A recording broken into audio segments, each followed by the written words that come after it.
আসসালামু আলাইকুম এভরিওয়ান, কেমন আছেন সবাই? আশা করি সকলেই ভালো আছেন। আর আপনাদের দোয়া ও ভালোবাসায় আমরাও ভালো আছি। তো আপনারা দেখতে পাচ্ছেন এখানে অনেকগুলো তাল গাছ আছে। আসলে আমরা এখানে ঘুরতে আসছি আর তার পাশাপাশি একটা মিশন সাকসেসফুল করতে আসছি। সেই মিশনটা আপনারা হয়তো বুঝতে পারছেন। আসলে আমরা এখানে তালের কোষ খাইতে আসছি।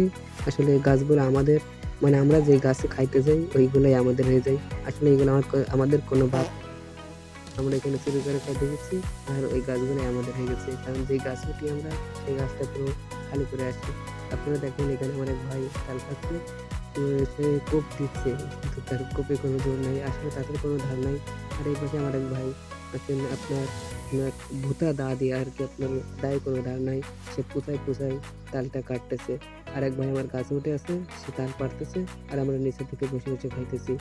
তো আমি আর দেরি না করে একটা ভিডিও তো বানাইতে হয়, যেহেতু বছরের ১ম একটি ফল আমরা কিনে না খেয়ে চুরি করে খাইতে আসলাম। তো তার পাশাপাশি আমারও একটি ভিডিও বানিয়ে নিলাম। দেখেন কেমন হয়। আসলে বলবেন কেমন হয়েছে। আশা করি বলবেন ভালো হয়েছে। আসলে নিজেকে কখনোই নিজের কাছে ভালো লাগে না, অন্যের কাছে হয়তো ভালো লাগতে পারে। তাই আপনাদেরকে বললাম। তো মনে হচ্ছে বলবেন আর আপনাদের দাওয়াত থাকলে চুরি করে চাল খাওয়ার জন্য।